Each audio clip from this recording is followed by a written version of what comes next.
right, welcome home, everybody. This is the Residency Podcast. Appreciate you tuning in. I'm Jeff Tomastek. I got Lo Raven and Drew Belcher here. We're here. Back for another episode. We are super excited. But first, we want to thank everybody real quick. We want to thank you for listening. We want to thank everybody who's been giving us 5 stars on Apple because we kind of hit a big milestone lately. Huge. Out of nowhere, we made it all the way into the top 15 in the entire country. So crazy. We're official now. Yes. We're official. On the U.S. Apple podcast. I don't know if you've ever heard of Apple, but they're kind of a big deal. Kind of a big deal. Kind of a big deal. So the U.S. Apple podcast charts in the entertainment news category, we reached the top 15. We really appreciate all the support. It's been crazy. Keep giving us 5 stars. Thank you. Keep helping us out. Keep sharing it. Keep telling your friends. Keep listening. We're going to keep consistent. We have a lot of incredible episodes coming up. A lot of cool things. Now we've officially almost made it, right? I don't want to say big time, and we definitely didn't rig it. It's real. Yeah, this is so Apple. crazy. This is Apple. This is one thing you can't rig. It's not like a little local podcast chart. I promise. Nope. What did Trump call him? Tim Apple. Tim Apple at the top. gave it to us all. We'll take it. Yeah, but we do have a guest today, guys. It's not just us three. Very strong guest. This is a strong guest. Strong guy. Great job. 4-time Mr. Olympia, fitness and bodybuilding icon, mogul in with businesses in every corner of the fitness industry, a good friend, and also a proud Las Vegas resident now too. Yes. We have our guy Jay Cutler in the building. Hey man, Welcome. The real Jay Cutler. the real Jay Cutler. that's Wow, it, yeah. wow. Do people confuse the two of you?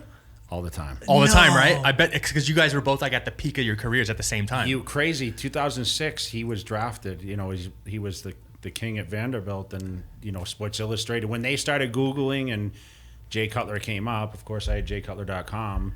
There was a lot of comparisons of us, and right then it was positive for his coming into the NFL. Like, sure. He was a big deal.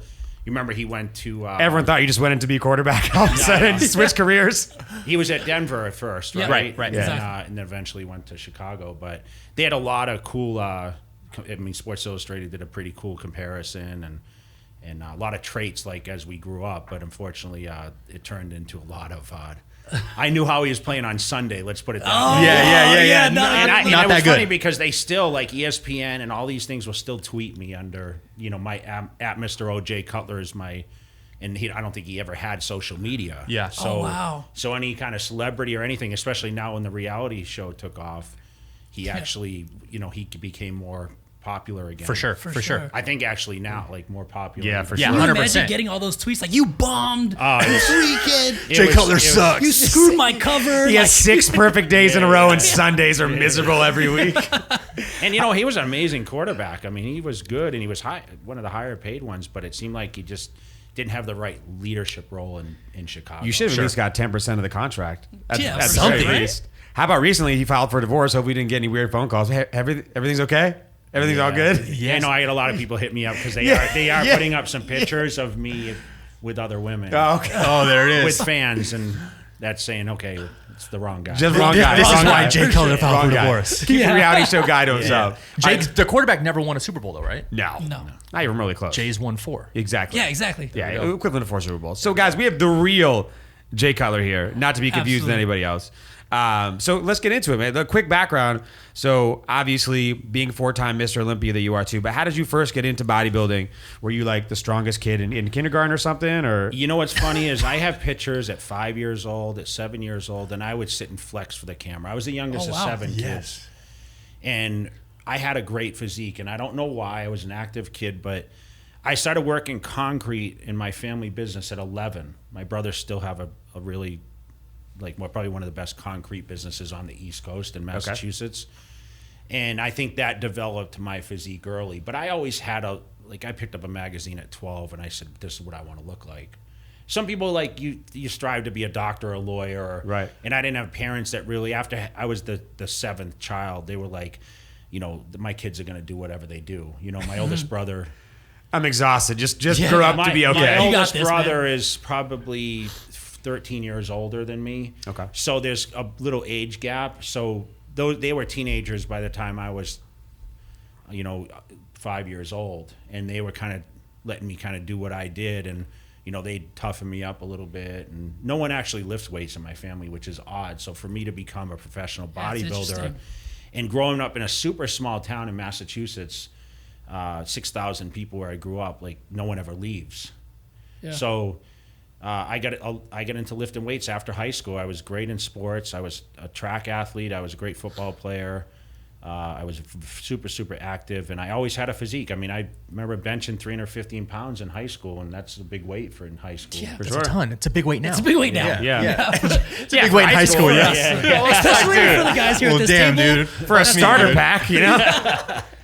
That's crazy. So when did it turn into like more of a, I think I'm good at this, to this is what I want to do to like for my career? Like this is the transition where I know this is I want to focus all my attention on. To be honest, when I joined the gym, I actually joined the gym. My story is really, you might have seen this, but I actually joined the gym on my 18th birthday. I saved up the $300. I joined a Gold's Gym, which was in the major city near me. It was Worcester, Massachusetts. And, I started my journey, August 3rd, 1991.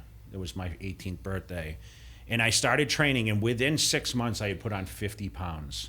Wow. So I went from the guy in the gym that was just a young kid coming in, like any kid, and then all of a sudden, like, people are coming up to me after 3 months, 4 months, and being like, "Kid, what are you doing?" Right. Yeah. You're making progress past what anyone that's been training here for 10 or 12 or 15 years been doing. You know how people look in the gym. You see people. Yeah. Mm-hmm. They've been there 20 years. I mean, I've been in Vegas for 20 years, and some people look the same as when I started training. Right? Absolutely. And maybe that's their goal. They're just trying to stay fit. But I really wanted to become bigger. And I kind of had a mindset of like, okay, I want to be up to 240 pounds at my height. I was 5'9". And it's funny because I reached that pretty quickly. And then it was like, okay, I want to be 250, then 260. Right. Yeah. And then I started on the competitive side only because everyone was like, man, you need to do something with this. You have a talent. Right. And that's when I started competing. Was it a lot of natural talent, or did you just have like the ability to focus? Like, because I mean, really, when you're bodybuilding and training and trying to gain that type of weight, the focus that you have to have 24/7 to get there with eating and training, and that becomes a serious task. It's the discipline, Right? And you've been around it. You know what it's like. You have to stay on a rigid diet. You have to have sleep patterns, and you have to continually train. It's not like, I can train for 4 weeks and then take 2 weeks off, or I separated myself. So I I was super popular, and I was like a social person in high school. I threw like big parties, and don't get me wrong, I partied, I drank. Yeah. I drank more before I was 18 than I ever did. Allegedly, I mean, that's all we did. Yeah, I mean, right? That's Yeah, all back we in the did day. it in Massachusetts. There was nothing really to do. I worked, and I think that work ethic, working in the concrete, gave me the discipline that prepared me for what it took to eat, sleep, train, and repeat that schedule day in and day out. And it's a monotonous lifestyle, but the payoff is way more than I ever imagined it would be. And as I progressed further, but I did have the discipline, and I learned how to eat. I worked with a nutritionist about 6 months after training. So I got a pattern of a diet, 6 meals a day. I'd tape it on my refrigerator, and I'd follow that diet to a T every single day. Now, anyone that's followed a diet knows that you have to be consistent with it. So normally when we train for shows, for example, we'd give ourselves 12 or 16 weeks to get into top shape that you see in the magazines, or like really when the skin is like wrapped around the muscle. We can't stay like that year round. Of course, sure. Makes sense. But we prepared over those week periods. And that's pretty much, I followed that routine. So the day I joined the gym, I ate the meals, and, I was going to college at the time. I actually was pursuing a degree in criminal justice. I wanted to be a police officer or a prison officer. Yeah. And Yeah, for sure. that's what everyone did in our area. Right. Okay. And then, I graduated with my associates after 2 years. I won the teen nationals that year, which is the best teenager in the country at 19. And right then I knew I have a career in this thing, when I walked away after training for 2 years and winning the biggest title in the country. Did you have like a coach that was like pushing you along, or someone, or like a mentor? The driver? Yeah. Like, what was the thing with all this opportunity? What's going to drive me to do this? I actually got linked up with probably, and he still is today, one of the best coaches in fitness. Okay. His name is Chris Aceto. He lived in Maine. So Maine was about 2-hour drive from where I grew up in Massachusetts. And he had a wife at the time who was second best in the world in female bodybuilding. This is before female bodybuilding got like outrageously big. So this woman, Corey Everson, she's super famous. She won like 7-time Miss Olympia. Like, she was second to her. And he coached me through pretty much my whole career. So he took me under the wing, taught me about the nutrition, the training, and he prepared me for like the first show, which was the teen nationals. But I had, my family supported, my friends, and anyone, if you went back when I won the Mr. Olympia and went back to my high school and said, Jay Cutler became Mr. Olympia, everyone's like, oh, okay, yeah, we knew that. That's awesome. They would know, Right. Because I was the biggest, strongest, fastest, probably athletic kid in high school. What'd you play in high school? I played football and I ran track. Oh, wow. Yeah. Ran track. Yeah. Jeez. I was a shot putter and a discus thrower too. Could do everything. I did cross country. I did 100 meter. I did it all. So That's crazy. I mean, for me, I had the athletic ability, but to be honest, like I went to school to this 2-year school because I didn't want to leave home. So I did my associates at a place, Quinsigamon Community, and they didn't have a football team. So I pursued bodybuilding at that time, and that's when I got hooked. And I loved the individual sport of bodybuilding and going in the gym and just watching my body swell up. And like I said, what's going to motivate you more other than seeing improvements? Week to week, I would see my arms get bigger or my chest get bigger. Yeah, I had huge legs when I was a 700-pound squatter at 19. Oh, Jesus. also pretty good for 19. Also pretty good just for 19. Yeah. So For someone with a fake hip, right? Ain't nothing if close you- to 700 so- pounds coming yeah. here. So you asked me in the beginning, like, when did I figure it out? Yeah. I kind of figured it out when I was 12 years old that You just knew. this is what I wanted to do. Yeah, So when did like obviously the successes in the very beginning, winning the teen competitions, and then saying, okay, cool, I'm gonna go after the listeners. If you guys don't know, Mr. Olympia is the cream of the the crop. pinnacle, yeah. That's That's the the pinnacle pinnacle. of That this is the Super category, Bowl of bodybuilding. When did you say, okay, cool, I'm gonna take this all the way here, and this is like my new goal, right? Obviously, you had separate goals, and you kept accomplishing, and then you're like, okay, cool, I'm gonna go for the ultimate title. It's funny because people assume that I eyed that from the time I started, but I looked at pictures. There was a guy, Lee Haney. He won it 8 times. When I started, he was Mr. Olympia. Then this guy, Dorian Yates, took over. There's only been about 15 champions in total, 56 or 7, or it's almost 60 years, I think. Oh, wow. I was the 11th. And, Arnold won 7. He was one of the first of the many. But I had a vision of working my way up in steps. So it goes from teen nationals to winning a men's open category to winning men's nationals or USA to get your pro card. And then there's pro shows that work your way up to qualify to be able to compete in the Mr. Olympia. So I only had my vision on, okay, I won teen nationals, let me go. I mean, that was phenomenal for me at 19. Then I became a man, like a 20-year-old that was men's open. So I'm like, okay, what's the step? I have to qualify, and then I can go to nationals. And I qualified the first show. I won that. And then my first attempt at getting the pro card, I won the pro card at 23. So I'd done basically 3 shows, and I was a pro, which it takes most insane. guys like Right. 10, 15 years to do that if they're lucky to even do it. So it started to build up pretty quick. Yeah, so it went fast, and then I started getting endorsements, and then it was about, okay, how can I financially pay for my chicken breasts and all the things that were, Yeah. because the food was expensive. I mean, Yeah, amounts yeah. of food I could How go many calories are you eating a day training, getting to Mr. Olympia? 6,000 to 7,000 calories, and you may look at that and say, okay, I can go to McDonald's and eat a Big Mac, but Clean calories. Clean calories. So I was eating close to like 4 pounds of meat a day. Oh my God. Okay, I would eat it. The minimum was 12 ounces. So you figure a pound is 16 ounces, Yeah. right? I would eat almost a pound of meat. I'd eat 30 egg whites for breakfast. Okay, so I'd crack 30 egg whites.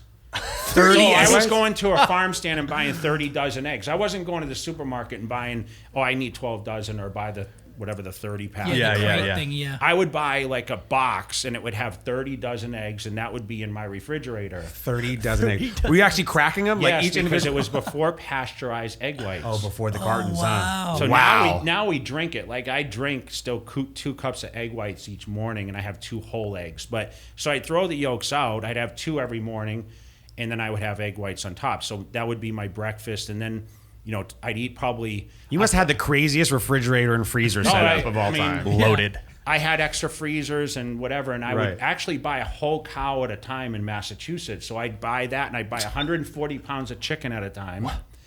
And I would literally go. I would go to the butcher shop, and the cow would be hanging. I'd say, "Okay, grind this down, cut this into steak." Wow. And I would take it out each day. So I'd take out each packet was a pound. I'd freeze it in bags, and they'd actually do it for me. Right. So And you measured everyone, it. like, I was a superstar where I grew up. Everyone knew I was going to be big time. So they like catered to me really well. That's awesome. And the farm stand would give me the eggs, like they actually sponsored me. So it was crazy. Like I ate so much food, and then I'd eat 1,000 carbs a day, like of rice. I'd Jeez. eat, 2 or 3 cups of rice per sitting, and I would drink sugar drinks, and like I would just try to get as many calories as I could because I was, at my peak I was 300 pounds. I was about to ask. You got out to 300 pounds. And I dieted down to a ripped, between 255 and 270 for the shows For show that I days, competed yeah. in. Yeah. That's unbelievable. Yeah, going back to the Olympia contest, for the people who aren't really familiar with bodybuilding, it's not a young man's sport. Like you can't come in here at 19, 20 in today's bodybuilding world and win an Olympia. In Arnold's era, remember, he was in his early 20s. Lee Haney won at 22 as first. Yep. Dorian Yates came in his 30s, and then eventually, as it became more of a business, like people actually trained for this thing. See, in Arnold's day, it was $500 for Mr. Sure. Olympia. Yeah. Today, Oh, it's wow. 400,000. Yep. Which, in retrospect, you look at some of these other sports or awards, right? It's way more money. But it was the endorsement deals where we really made, and the Beyond, guest yeah. appearances Sure. and all that. But to me, I won 200 in my prime for Mr. Olympia. And I would spend that easily on the food and the tissue work and Yeah. everything that I put into that contest for the year. So people would be like, "Oh man, you won 200 grand." And I didn't really look at it. I said, I invested the year into this. Sure. But it was the crazy endorsements that I got on top of it. So yes, I won at 33. I was great at 23. I turned Yeah. pro at Yep. 23. It was a lot later. I ran into Ronnie Coleman, who was the greatest Sure. ever. We can talk about that. Yeah. But I had to battle the best of all time in order to win that title. So when I won, it was an extra bonus on top to That beat you- the yeah. guy that, he was going for the record number 9. He won 8 in a row, and I kept him from doing that. And you also actually won. It wasn't that he vowed out or retired Yes. and, you Yeah. crowned And a they new always Olympia. said- You Beat the champ, actually yeah. won. They always said he wouldn't be beaten on the stage. So, my accolades are, beating the GOAT, people talk about the GOAT all the time. And in bodybuilding, Ronnie Coleman Yep. was the greatest ever. That's unbelievable. So Yeah, what it's was incredible. sweeter, your first one or the ones after?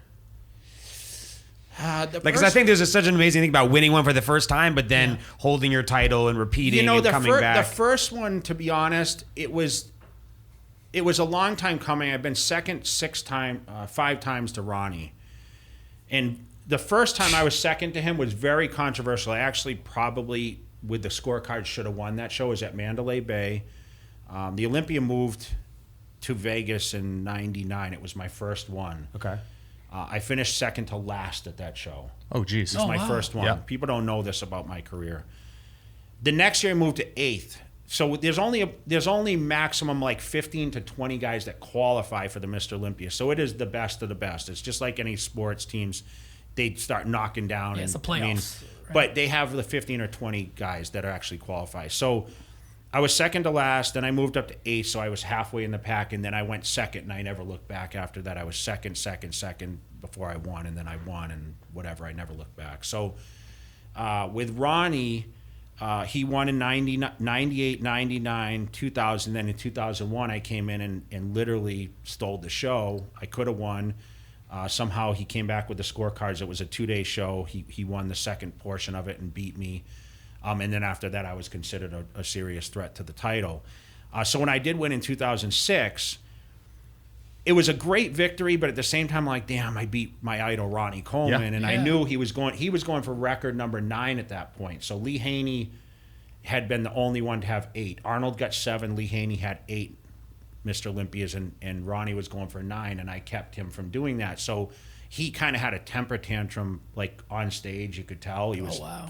you're like, man, he's even told me before the announcement, he's like, you beat me, and I was like, damn, like I want to enjoy this moment, For sure. Right. And then of course he was very upset, and I was like, damn, I don't really know how to handle this. Yeah. So there's a lot of chaos. So yeah, it was great to win it. In the history, not to go too fast forward, but I won 06 and 07. I lost in 09. I finished second to a guy named Dexter Jackson. And then I came back and won it in 2009. And that was probably, I made history because no one ever lost the title and came back to win it. Oh, wow. So first of all, no That's one ever got beat on Olympia stage. So I was the first one to do that, beat the champ, Ronnie Coleman. And then no one ever came back after losing and coming back to win it. Interesting. So everyone who was winners was consecutive years, and then Yeah, once they usually, lost yeah. once- Once you're done, you're done. That's Yeah, it. yeah. You never really regain the title, and I was the only guy ever to do that. come back with a Wow, that's W. awesome. And I came back and won in 2009. I won in 9 and 10, and then I lost in 11 to a guy that I brought up under me. I tore my bicep 3 weeks out, and I lost the title. I got second that year. Wow. So With the torn bicep. real quick, how was your relationship with you and Ronnie over the course? You know, of, we like, had an amazing relationship. because people always say like Peyton Manning, Tom Brady, you know, like those type of rivalries where it's like you respect all the work they put into, you respect the championships, but at the same time, it's it's your time. We Yeah, it's so respected each other, and he never thought he was going to lose, and I would go into every show thinking I was going to win. Right. And we traveled doing guest spots together. We were a huge selling point to like events where they say we're bringing in the top 2 Olympia guys, and when you have a history of like 1-2 for so many years that we did, it built up the engagement that people wanted to actually see us pose down. So we would be booked at events off season. You need a storyline. You need a We storyline. all went all Yeah. over the world together. So they'd bring us in as the featured guests, and we would do our pose down, and then it would build up for the Mr. Olympia every year, which is in September here in Vegas. So our relationship was when it wasn't showtime, we were cool. But when we got backstage, there was a lot of tension because there was money on the line. Right, you're both competitors. I had my fans and he had his fans. And I as like the that. underdog, you know, there was always those people with the hope. It's like when Mike Tyson was champ, right? Everyone was saying, okay, maybe this guy's the guy that's going to knock Yeah, him absolutely. out. Yep. Right? Absolutely. And we really kind of wanted to see Tyson, man, I'd love to see a challenge, but Yeah. unfortunately, like everyone came in and he Yeah. knocked him out Demolished. like the same way, For right? sure. Yeah. So Ronnie was kind of, no one else was stepping up to the plate. So I was the guy like right next to him at the end every time. And it became kind of a 2-man show, which really wasn't fair for the lot of the guys. But like everyone knew going into the show, okay, I want to see how Jay and Ronnie That's what battle they're it there out. for. Yep. But Yeah. a lot of people said, oh, Ronnie can't be beaten. And that's kind of when it happened in 06. Everyone's like, man, I can't believe Jay Cutler actually pulled it off, you know? Yeah. And that's what was so great about the victory then. That's unbelievable. So I mean, like awesome. like I said, the fact I didn't know the fact that no one had ever lost before and then came back for a victory. That's Yeah, no Mr. Olympia was defeated on the stage. That's Yeah, so that's both of amazing. those, like, Yeah. and they come back That's and do wild. it again. So after you had won 4, and then you know, and then your bodybuilding career, you started to transition truly into, I think now where being an entrepreneur was the main focus of your life. How did that transition happen? The funny thing is I actually was very deep in business, and I was always told by the upper official people, you're doing too much. Meaning I was a guest appearance guy, promoted events. I had business ventures. Like, you know, I moved to Las Vegas for real estate, and that's one of the things that I was very, very good at since I was a kid pretty much. My family was big into real estate, and I moved to California first to be closer to the books. We talk about magazines. Joe Weider is he was the father of bodybuilding. He brought Schwarzenegger from Austria to the United States. He moved me to California to be the poster guy for Muscle and Fitness and Flex magazines Gotcha. from Massachusetts. So at 25, I made the trek and moved out west. I landed up in Orange County, California, and I bought my first house 6 months after, and we all know California real estate. Yeah. 9/11 hit, okay? And I made just a weird trip to Vegas at the time, and I saw like the potential real estate after 9/11, and everything was like fire sale, and I'm like, Yeah. I called my accountant, and I had a financial advisor, and they kind of worked with me because I started making really good money in bodybuilding, and I said, I'm going to move to Vegas, and he's like, smart move, go. Yeah. And I still use Cost that of living accountant. low, Yeah. So he's like, so I bought 7 homes the first year I moved here, 2003. I was big into flipping at the time because Okay. at that time you could buy a house and literally make $50,000 or $100,000 by the time it was finished. Yeah. So I bought a lot of stuff in Summerlin. I got into that, and then I was doing all the merchandising. So I came up with like DVDs, which we didn't have social media. I shot DVDs every year. And I'm not kidding. I would have everyone at my house packing DVDs, like all my friends, girlfriends, awesome. everything. I would release a DVD, and the first day I'd probably make $100,000 selling DVDs. That's crazy. Like immediately the first day, and I was doing it through mail order. We didn't have the internet. God, that's right. Yeah, So yeah. you were So distributing I would basically take out an ad in the magazine, and I would Oh. say, hey, this DVD is launching. Or I had email lists, and I would blast out the I like how emails. this sounds so archaic. I Right? know. So here's what I would do, right? So I would launch the DVDs, and then I had like the merchandising. So I would actually, people would write me fan letters. Okay, this is prior to even email. I was on AOL dial-up, which you guys, I don't even know if you even know Yeah, what we the hell remember. this Yeah, is. we remember. We grew up on Yeah, dial-up. yeah. 1998, it was like ding, ding, ding. Yep, You I remember, you yeah, sign yeah. on, you know, and I would sign on, and I would email. And I thought it was the most amazing thing ever because I went from handwriting or typing letters. I had an actual typewriter, like that the thing slid God, back oh and my forth, God. and I would write to these fans and I would have a call sheet, and it would be like, okay, buy an 8x10 picture, and I had a T-shirt with my picture on the front of it. It was $20, so the autograph was $10, and literally the checks would come every week, and they would buy my merch, and then mail. that started. I launched my first website in 2000, which was jaycutler.com, and I started selling the DVDs, and I upgraded like the shirts, and I had posters, and then I started selling like merchandise, and then of course I started getting to a lot of the endorsement deals. So I started selling weight belts and wrist straps and hats and beanies and all sorts of sweatshirts. I upgraded and started really merchandising. Wow. And then when the website hit, it was just through the roof. Field Easy. yeah. Yeah. And Internet helps things a little bit. You know? yeah, I mean, yeah. I was in my garage. You've been to my house. Yeah. My whole garage was filled with racks of shirts, and I would sell stuff out of my garage. That's crazy. Being and the DVDs. warehouse and distribution That was place. my warehouse. Yeah. And I would literally sell, like I told you, some days $50,000 worth of merch.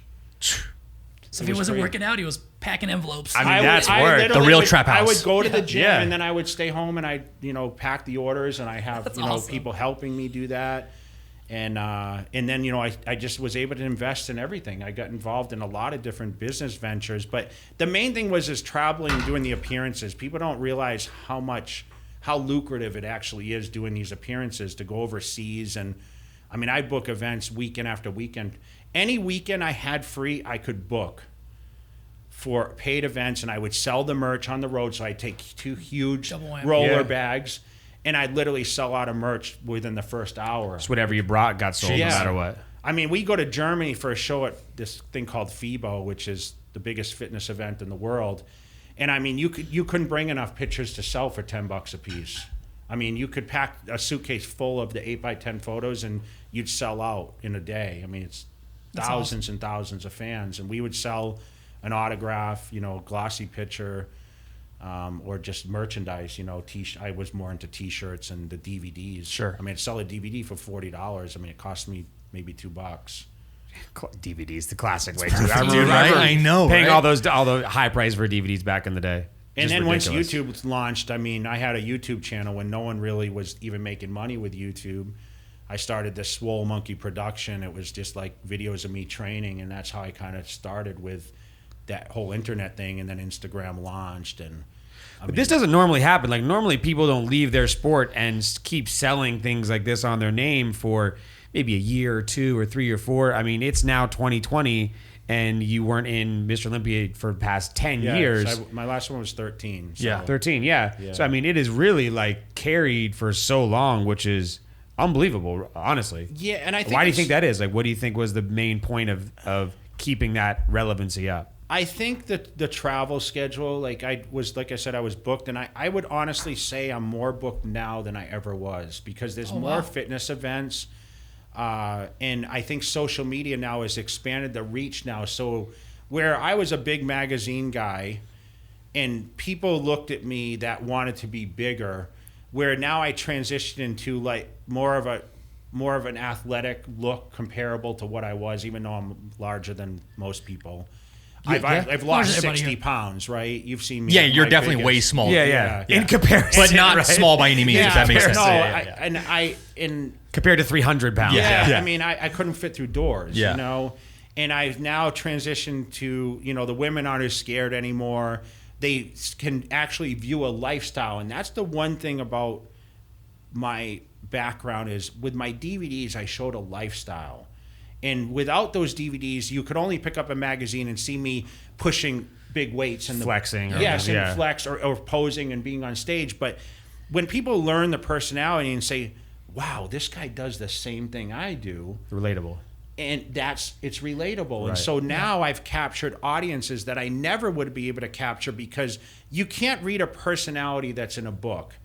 And I was a square when I was training anyway. So like I said, I wouldn't be a great social media person today because I just wanted to eat, sleep, and train and win titles. Yeah. Yeah. But now I've realized, now I've come out of my shell and I'm vocal. I talk about the lifestyle and people can relate because I notice a lot of guys look at me, and even the women, because, you know, I'm in the supplement game and I go to these events and the women come to see me event after event. Yeah. They just want a small piece of what I did Absolutely. for success. Sure. Meaning, if I can take a portion of what he eats or a portion of how he trains or a Apply portion it of to- anything, that they can adapt into their lifestyle, that's what they want. And so they think, okay, this guy is the extreme, but if I can just see a very small portion of that, I'm going to have success. Because how many people wake up every day and look at themselves in the mirror and can say, I'm very happy with the way I look? Very few Not a ton. people. Not at all. And I was like that, meaning even when I was Mr. Olympia, I'd say, okay, I can improve my biceps a little bit, or, you know, and we're almost like artists, right? Because when we sculpt our physique, we train in the mirrors and we get pumped up and we say, okay, does my shoulder match my bicep? Like, it's really critical at my Right. level. Are the calves big enough for the quads? Like, you have to have the balance because you're judged on the balance, the proportions, the symmetry, the condition, all those things, and the posing. So you have to know exactly how much to raise your arms when you hit a front double bicep. And you have to know when you transition, how can I outmuscle the guy that's next to me, even though he has a bigger chest from the side? Maybe if I turn a little bit, my stuff shows. So I think, you know, now, you know, people have learned a lot more than the Arnold era, where they just thought they were muscle heads, and there's a lot more science that goes into it, but also the lifestyle. Yeah. The everyday person can Yeah. relate to just improvements, like you had said, right? Is seeing improvements in the gym or going in and seeing something every day and building on that. And even in 91 when I started, and it seems like so long ago, there were scarce women in the gym. Today, there's so many more women. Yeah. Packed. So many more women. And I think in Arnold's era, with the original Gold's Gym in Venice, like, women weren't allowed. Oh, Interesting. Wow. Oh, wow. Women weren't allowed. So now interesting. you've seen that transition, and there's women competitors. Now we have so many divisions in bodybuilding and Right. fitness, and I mean, you probably have friends that compete. Sure. Yeah, the fitness is just Yeah, so yeah, yeah, widespread now. So now, you know, where I started, it was like, okay, you were a man or woman bodybuilder. You had to be jacked in order to compete. And I mean, that's fortunately what I was good at. But now I look at being a show promoter. Like, I promote 4 events across the country. One's in Vegas. And I'm very, like, I can look at the different divisions and say, okay, you fit this one. Yeah.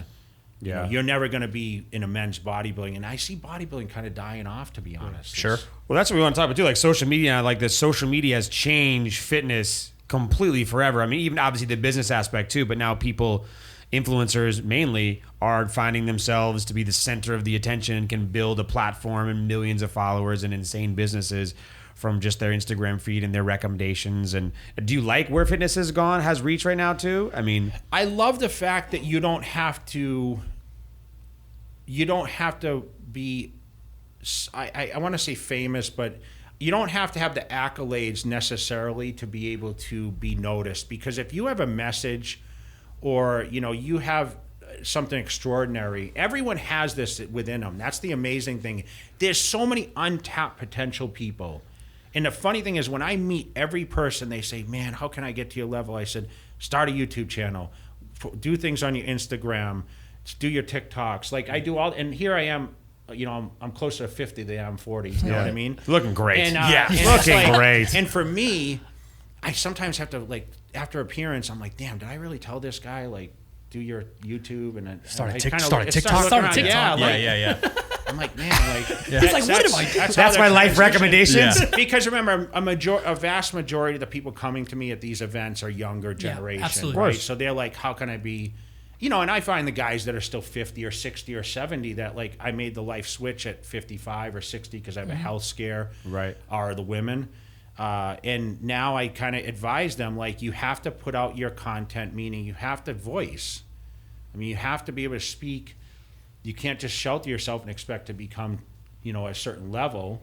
You have to be smart about and have an approach. And everyone has a message.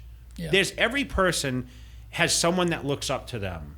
And they don't have to be on a platform. But the difference is someone like me who has a huge platform, I'm going to have a lot more admirers probably because I'm more visible. For right? sure. But I started at zero. I was an introvert. I didn't want to I was scared. I remember guest posing or getting up on stage, even when I was a pro, and being like, oh my gosh, am I going to do something wrong? Right. We all gone through that. Yeah. Yeah.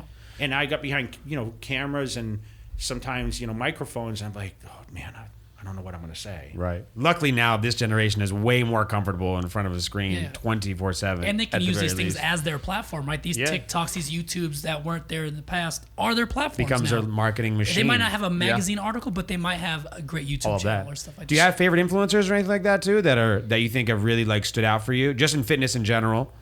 That are doing something well? I like what Bradley Martin's done. He's done. Yeah. He's a YouTuber, and I remember Bradley hanging out at my booth in 2012, and no one knew who he was. And he started on YouTube, and now, of course, he's mixing it up with a lot of these pranksters and whatever else. Some kind of a crazy lifestyle, but I like his message because, like, he has anxiety, and a lot of people suffer from anxiety, and he got behind the camera and just like kind of spoke from the heart, and I like that. There's so many. Yeah, And for really, I mean, I could sit here and if I left people out, people are like, I can't believe you didn't say this. For sure. no, For sure. for For sure, sure. Yeah. But even for you too, like you're on the Instagram stories every day, like you got it down. You're used to it now. You're used to just the phone being, like you said, showing the lifestyle on a daily basis, right? I'm not going to lie, because sometimes like I capture a moment, I'm like, damn, I missed that. I need to do this. I need to go do it again. Damn it, bro. I think we all done this, right? Yeah, for sure. Say, Of course, Yeah, of that would course. have looked great on camera. Yeah. And I cook and I work out and I show the lifestyle with my girlfriend and I try. Is my Angie, dogs. Angie staging a lot of the events over here? No, too? no, but, no, I have to ask her. She doesn't like to shoot a lot of stuff, and so a lot of it, here I am being a 40-something-year-old guy, like, I have to take a selfie. But I'm not one to really flex. I don't do selfies in the mirror and that kind of stuff. Yeah. I think that's a little awkward for me. But today I was training and I shot a little video of me working out just to show, hey, I'm back at it. You gotta do it. A lot of people are motivated by that, and you wouldn't believe the comments, like the DMs and like That's amazing, though. the comments. And I do It's YouTube awesome. every week. I really kickstarted that a lot because it's free, and it also gives people an insight on, okay, this is what retirement looks like. It's real life. And all my business ventures too. Yeah. So when did Cutler Nutrition come into play? I know you were obviously heavily on the merch, and then I think making the jump to like a supplement line and a full nutrition line is a huge. yeah, so I had some of the best sponsors. I mean, I endorsed Joe Weider supplements. I went to Muscle Tech. I was with the ISS company, which was the Oh Yeah bar. They just sold, actually, I believe, to Hershey for about $400 million. But Wow! Shout out to that. That's amazing. Congrats. Yeah. Muscle Tech sold for $750 million to a Chinese company. So you see these brands that continue to thrive, and they were around for 20 years, both those companies. Yeah. And then I started my own brand in 2013. I started with a partnership, and then about 2 years ago, I broke away and I relaunched my brand with the Cutler Nutrition solely myself, focused on doing all direct to consumer. So it's a different model where all the brands I mentioned before were more in the distribution side. So you start off in supplement shops, GNCs, vitamin shops. You work your way into Walmart, 7-Elevens. Then you've made it. It's a right? normal Those retail are model. like Yeah. Costco. Right. Those are what a brand in sports nutrition really tries to get. Not to. anymore, guys. So now I focused on doing direct to consumer because I'm savvy with. I have a great digital team. I work with Facebook, Google, and now I'm just trying to reach people all walks of life. Right. And it's been super successful. I've launched out now for about 15 months, I think, and I've already way shot over my expectations. Even during the downtime we just witnessed, I mean, people were still working out, whether it wasn't in a gym or in their garages. That's all there is to do, and the supplement sales never really slowed down for me. Oh wow, never wavered. Yeah, at I see all. the ads all the time. Throwing the warheads in the pre-workout. Yeah. Yeah, I'm in the Facebook pixel now. I get all the Instagram So, ads. yeah, So I'm in the funnel, man. We're in there. I got you trapped. Man. Yeah, I'm trying. We want to know: Are you making up these flavors? Like, you got a lot of flavors going on too. Are you testing these out? I test everything, and I actually show that on my social, and that's the difference with me and people that follow me on social. Have a really strong following, and they trust what I say because I feel like I've been very honest about my approach to the whole bodybuilding lifestyle for a long time. I never really did stuff for the financial reason because like I said, I have a lot of different channels, and the supplement thing is just a fun thing for me, to be honest. It's not like, if you ask me what my vision is, I'm not trying to tell you I'm going to be the biggest supplement company in the world, Right. sports nutrition, but I have a vision on where I want it to go, and I've already surpassed like what my expectations for the first 2 years have been. But the flavors, yes, I'm trying to capture a cross between the younger and moderate generation, and not. Okay. But I mean, spoke to one of my customers today on the phone. Because I had a postal issue, and he was 50, and he's like, "Man, I can't wait to try this stuff." So I personally still reach out to. I have a customer service team, but I still deal with people. Wow, on That's a daily awesome. That's basis. awesome. That's crazy. So That's unbelievable. some people that order my products may get something special from me, like an email or even a phone call. Or a phone call. It's amazing. I mean, it sounds crazy, but a lot of fans that I've met have my phone number, and they're very respectful. And when they always hit me up and say, "Hey, I saw this coming out," or "Can you send me this or an autograph for my sister for whatever." Right. And they're very, very polite and respectful, and I stay in touch with a lot of my fans that way. That's rare. unbelievable. Yeah, that's very, Yeah, very seriously. rare. Which is incredible. So you guys have a postal problem, by the way, and you call Yeah, Jay no, Cutler hotline. I spoke to 3 people today about because we've had probably 100 orders that went out after Memorial Weekend that are not showing tracking moving. So I'm kind of dealing with that through my customer service. And I said, listen, if there's anyone with real issues, tell them, send me the email. I reach out to people. And sometimes I can tell with communication, I'm like, hey, text me or call me. And I think that shows the value Yeah, of every it's incredible, customer. yeah. And not to mention, you're not repping a brand, or you didn't make a brand. You put your name on the Yeah, brand. this I is mean, you. it is Yeah. Cutler Yeah. Nutrition. That is it. It is you. And I go in the system. I mean, I can go in Shopify and I see this person ordered like 15 times already Yep. in 15 Yeah. months, Yeah. And I have dedicated fans like that. They believe in it, and it's the only thing they take. So it's pretty cool. And I have the merch there too, and I have my ebooks. I have a club. So I do like a membership club where every Saturday I go live on Facebook in a closed group. It was supposed to be bi-weekly, but I actually, because of this whole virus and everything, Yeah. I actually changed it to do every week to keep people motivated, because everyone was in kind of depression when For it sure, first kicked for off. sure. So every Saturday at 11 o'clock a.m., I'm on my Facebook group, and they're sending me questions and I'm answering. I tour them through my house and show them what I'm doing, and That's right. whatever. something like that goes a long way. Yeah, for 100%. a fan, like for sure. It keeps that connection to your consumer and your fan. So speaking of that, how did you get through quarantine? Was you all right? Did you go crazy a little bit? Yeah, I mean, I worked out, and to be honest, like I told you, business was thriving for me, Yeah. and I stayed pretty active. Just And, annoyed Angie 24/7. no, I mean we made it through. That's right. which I is- annoyed the shit out of my wife.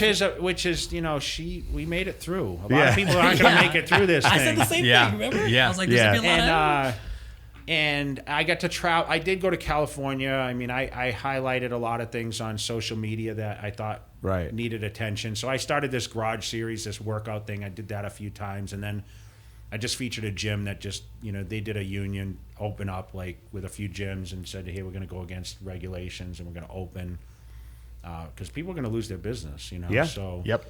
I made it through, and right now it's even crazier. I mean, seems like it's never going away at this point. But I've been back in the gym for 4 days. I trained at Athletic Club today, and I mean, it's like it never happened. Back to normal? Honest. Yeah. I mean, Yeah. it was crowded. and- People are over it. Yeah, people are over People have accepted whatever risk there is there, and they're good. They're they're back. It's time at to it, get my pump back on. into the I'm routine. going Yeah, to the gym seriously. after this. Everyone's come out of here. I'm pretty sick of lifting sandbags in my garage at 105-degree heat. I can tell you Yeah, that. it's so funny. Everyone was calling me like, "Man, do you have weights I can borrow?" And Yeah, when I posted up my garage, a lot of like people that might not know me well and started following me, like, I can't believe Jay Cutler doesn't have like a full gym at his house. And people gotta understand, like, I wanted to step out of my life when I went to the gym. Like, I didn't want it inside my house because I still need like some sort of social interaction. I mentioned how secluded like it was training for Mr. Olympia and the mindset. And I used to tell people I lived in a box this big, and it was eat, sleep, train, and repeat. Yeah. And I had no distractions. So if I had friends with drama, they had to be cut out of my life, especially during training. And I remember I was very social up until the time I had to start training 12 or 16 weeks out from an Olympia. And I'd meet friends through the year, and we'd stay in touch. And all of a sudden, they'd call my phone, and I would never answer. And as you know, we had flip phones. It was before really text messaging. Yeah. And now Yeah. the world's become, you can send a text, and Yeah. people are okay with it. Before they want to call, and now of course it's FaceTime, and I can't Yeah. stand answering FaceTime half the time. Relax, guys. So Relax. So I would seclude myself. So I need to be able to step out into that environment. So I can honestly say the last 4 days being out in a public gym Was and nice. actually seeing movement, It's a relief. It's really nice because we were all socially awkward in that time of quarantine, Yeah. unless we were actually just not. We were seeing friends Yeah. and we weren't supposed to. It was almost like People were way too excited on us Yeah. to have a Yeah. Zoom call. no, but you I know, but I mean, it's like it's people would be like, I can't believe you're around other people, and Right. Yeah. like It's a that weird kind of time. thing annoys me a little bit. Yeah. because I was around certain people, and they'd be like, you can't be out, and I'd go to my office every day, and I'd be like, okay, Yeah. I drive from my house to my office. There's no cars. There's things No to one do. else is in my office but me. So business as usual. That's good pretty then. much. Back in the game then. We have some funny questions for you too. I want to ask you. So first, what is cheat meals, by the way? So you just said your regular eating schedule was unbelievable. It's insane. What's, It's what's literally like the insane. most iconic cheat meal Jay Cutler's You ever know, I had? can't say iconic, but I'll tell you what I was In-N-Out Burger, 2 4x4 yes. patties. I would have a double fry, well done with no salt. I'd have a milkshake and a Coke. That's that would be 8 patties. 8 patties, 2 quadruples. yeah. You could Yeah. probably eat that though. Yeah, 2 4x4s. Come on. Yeah, that's a 4x4, problem. yeah. I could hit that. I remember when I moved to West, I moved to California, and people are like, this In-N-Out Burger, and I'm like, I grew up lucky if I had a McDonald's within 10 miles. of Right. me. And we weren't allowed to eat bad food growing up. We had a farm, so Yeah. we actually raised cattle and everything. And we wouldn't get to eat McDonald's, and so when we did, it was a big deal. So when I found In-N-Out Burger, I was like, "Damn, I'm in That's heaven it. here." It's the best. I think That's I good. ate it I had pretty much ate it every week in my off season, and when I was training for Olympias, like in my off season, I probably one day out of the 7 days Just I had smash it. burgers. But then I diet for the show. I didn't have any. Yeah. But that's probably the biggest cheat. I mean, I don't know if I've had any real. I can tell you a story when I was training one time and I actually had cheat meals. It was for getting ready for that first Olympia. Yeah. And I was married at the time, and I said to my wife, she said, "What do you want for your cheat day?" And I'm like, "Okay, let me see. I want Ben and Jerry's. I want carrot cake from Cheesecake Factory. I want a pizza. I want McDonald's." So I remember she went out and bought all the cheat day stuff and lined it up on the table. And she said, "Okay, what do you want first?" And I started, I had Reese's Pieces, I had peanut M&Ms, and as soon as you start eating this stuff and you've been on a diet, your stomach's out to Going here, crazy. right? Yeah. Especially the ice cream, right? You get the lactose. You don't feel in good there. either, yeah. So I'm starting to be like, oh man, I'm full, right? And all of a sudden, like my blood sugar, it's like I'm starting to sweat, and my vision's getting blurry, and I'm like, oh, I need to lay down. So I go and lay down, and I'm like, I never should have done this. And then I try to go in the bathroom, I try to throw up because I just totally blew my diet, and I wasn't sure if I should have been doing this. I was Yeah. training for my first Olympia. So I'm like, I'm never going to do this again. I'm laying on the mattress, and I'm like sweating, and I'm like, man, my stomach hurts so bad. And then like 30 minutes goes by, and I'm like, man, I don't feel so bad. And that food's still sitting out Yeah, there. with that pizza still. And I'd go back out and I'd engorge myself. And it was a sickness. Like when you diet on that rigid food. And so I never really had a cheat day after that again when I was training for shows. And I kind of controlled my. But off season though, you can slam those calories. Yeah, and to be honest, I told you I ate 1,000 of carbs a day, which is a lot. Yeah. That's a lot, So I man. never It's a lot, felt yeah. like I needed to really have a cheat day. And anyone that's been on a diet, they'll tell you, I'm on low carbs, right? Right. Or they intermittent fasting, they eat a lot during a short time. And I think for me, I was eating so many carbs, I wasn't like, oh my God, I need to go eat bigger portion meals. It was just the fact that, that In-N-Out burger is so good, or that pizza is so good. But I've never really been a big pizza eater. It was burger and fries. If you said, what's your go-to after a show, I'd always have a burger and Just fries. burgers. There it is. All right, well, I might have just go 2 quadruples on the way home. See how I feel. See how I feel. Yeah, try it out. Starting my training regimen right now too. Well, we actually do this segment every single week, and it's called Eat It, Drink It, Binge It, and we give all the listeners recommendations on where or what to eat, something that we think is really good.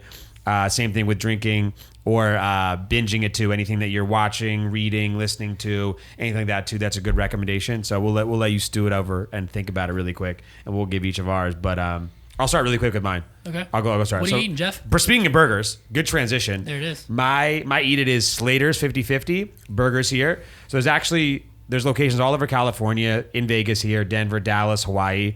And the burgers are all amazing. They have tons of burgers, right? They have like a 24-karat gold burger. They have all sorts of crazy burgers. Wow. But their sweet potato fries come with this pumpkin sauce that's unbelievable. Pumpkin sauce. Need that recipe. Literally. Yeah, smash or pass, bomb. It is the greatest thing. I had it on like a hangover day during quarantine, and it was just unbelievable.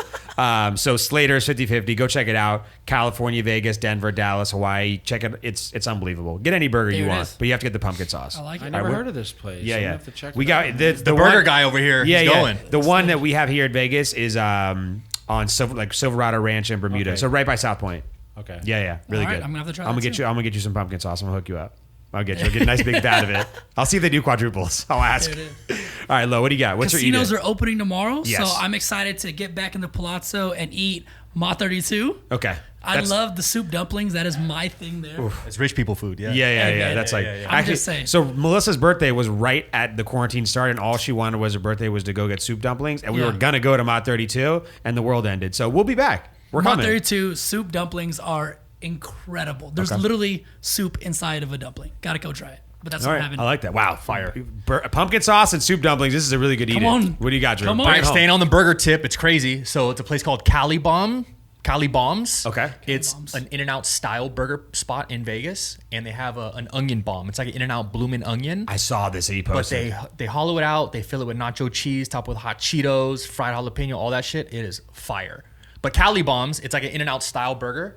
So it looks like, a does double look double. like it. But it's it is, it's a thicker style patty. Okay. But similar taste, very, very good. They have their own little spread. Very good. It's called Cali Bombs. I like that. Wait, what's better, these Cali bombs or the ones that you cook on your Oh, bro, roof? me. Don't get twisted. Okay, so I if you- still make the best burger. If you don't get invited to Drew's house, Cali Bombs is Is the the next best thing. next thing. All right, cool. Jay, what do you eat? What's like your go-to thing right now, or a good recommendation you got for See, someone? Maybe a hidden gem you got. I'm more for the atmosphere right now. Okay. And I'll be honest with you guys, like there's not, if you said, I want to take you out to your favorite type of food, what is it? And I couldn't tell you what that is. It's more for the experience and the atmosphere. And I'm not, like people would think, hey, I like higher end restaurants. Right. And, I go to SW and these other places. But we go to Echo and Rig a lot. Yeah, Great Love spot. Echo Great and Which Rig. has the Yeah. outdoor patio. We go to North. Yeah. North also in Summerlin is good. Yeah. And there's a lot of things like at the Echo and Rig menu, which is more of the side dishes that we I get. love all those. It's not about, hey, getting a hanger steak or whatever. It's about, the side dishes like the watermelon salad and all that. They have a great vibe at Echo and Rig too, so I know exactly I what love you're And they talking take about. great care of me there. And it's just, I kind of like that whole Tivoli Plaza. Yeah. Right there. And, it's just kind of the atmosphere. So I think, right now, if you said what would be the ideal spot, it would be something with outdoor seating. I mean, I've eaten at Lavo right on the strip. Of course. That's cool when the strip is busy. Yeah. I mean, on these summer nights, it's a real cool Yeah. vibe. So there's a lot of good places like that. Okay. Awesome. Echo and Rig, big shout out. Echo and Rig and a huge love it. There you shout go, out. plug. All right, drink it. Here you go. So this is actually, there's a couple that I had, but the other day we were on the seltzer train a lot, and we tried the Corona one. So the Corona Refresca, they're really good. They are. That's a seltzer? Yeah, Corona came out with their own seltzers. They're pretty good, yeah. And they're called a Corona Refresca. We had the guava and lime flavor. Ridiculous. Oh, wow. Super fruity. So good. All right. So if you're going seltzer this weekend, kick it off really quick too. Try the Corona one. Sorry, White Claw, you dominated the market. By the way, White Claw crossed $1 billion in 2019, so they're straight. Yeah. They're fine. good. They'll So, survive. so try some of the Corona Refresca ones too if you want a nice little seltzer break. Yep. What you got? I'm What do you- going back to back on the strip, same place. That's fine. I've been dying to have this, and I haven't had it in 3 months. Age of Aquarius at Electra is my drink of choice whenever I'm there. Okay. It is lime juice, passion fruit, Campari, a mezcal, but I'd like to do it with tequila because I'm not a very mezcal kind of Smoky, guy. the smokiness, yeah. And crushed ice. Fire. Crushed ice the best. Okay. Yeah, Crushed crushed ice ice. is No, don't my- give me that cube shit. Yeah, I'm gonna give low the crust. It's Yeah, either yeah. I'm getting a big cube in my drink, Right. or I'm getting Lot of crushed crush. ice, and this one's crushed ice. Okay. Money. I like that. Shout out to Sonic. Yeah. Shout out to Sonic. Yeah, Yeah, Sonic does do the crushed slashes ice. with Yeah, the yeah, crushed yeah. ice.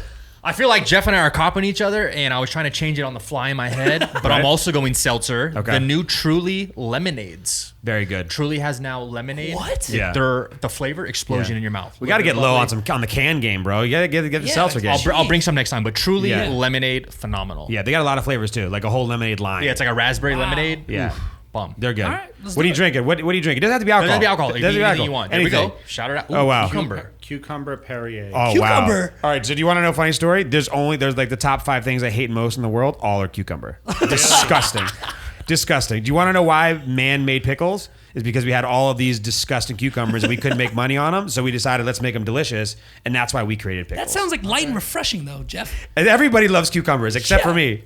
I can smell cucumbers like a mile away. Yeah, it's funny when I do have an alcohol drink though, it seems to be always like a cucumber or something. Like a light, freshy thing. Yeah. So how often you still drink a little bit? Yeah. Yeah, sometimes. Once in a blue moon. I didn't drink the other night. Yeah. But once in a while. Yeah. Just to have. I'm on a program right now. Okay. All right. I'm on a 12-week program, so I'm not doing any alcohol. No alcohol There right it now is. too. Okay, but when you're over the program, have a nice cocktail. Yeah, yeah. Yeah. There you go. Celebration. Celebrate with a nice Yeah, cocktail. There we go. Depends what I celebrate. Okay. Yeah. That is true. like that. That is true. That is true. All right, binge it. I caught this on ESPN the past 2 weeks after the Michael Jordan documentary. Yeah, which I feel was like- amazing. Yeah, I feel like ESPN was on a run. Obviously, we grew up with Lance Armstrong, so the story of Lance Armstrong, his ESPN 30 for 30 with Lance Armstrong, was pretty wild. It's a roller coaster. Yeah, to hear him actually really talk about the whole process and admitting everything and then talking through it and where he is now, and actually kind of to see, I feel like when we were growing up and everyone had, by the way, did you have a yellow Livestrong bracelet? Of I course. did. I did. Yeah, You know yeah. what? He was my athlete. I read his book. It's what Not Beyond the Bike or whatever. Right. It's not about the bike. Not about the was bike. The book that I read about him, and He was an icon. He was when in my era, he was the man. the most motivational Yeah. person 100%. ever. And then I think I didn't really realize how much he really did for cancer. You know, Live strong. whatever he did in the sport, it was what it was. But disclaimer here too, I think everyone was doing it in the sport, which is what I really Yeah. learned in the documentary. So it really wasn't like that he was over the bounds too much too, but it was really interesting. I really recommend it. Lance Armstrong 30 for 30 on ESPN. Yep. Get a little Jeff background. hates A-Rod, loves Lance Armstrong. Yeah. There it is. That's it. All right. Lance Armstrong did Yeah. did something for me. Yeah. I wore his bracelet. There we go. You know, so one cool thing about the documentary they did say was that they were expecting he didn't know if the bracelets were going to work. He's like, I don't know. Like, I don't think this is going to work. And their goal was to sell like 5 million of them. Bro, everywhere. He said they sold 80 million plus. Yeah, it was of literally these the thing. bracelets worldwide. Like, unbelievable. Yeah. What a movement that They were was. hard to get. Like, Yeah. If you had one, you were cool. For sure. So what are you What binging? year was that? Wow. Oh. That was high school. So like probably 2000, or for me, 2002, 2003. Yeah. 2004, like that time Yeah. frame. Yeah.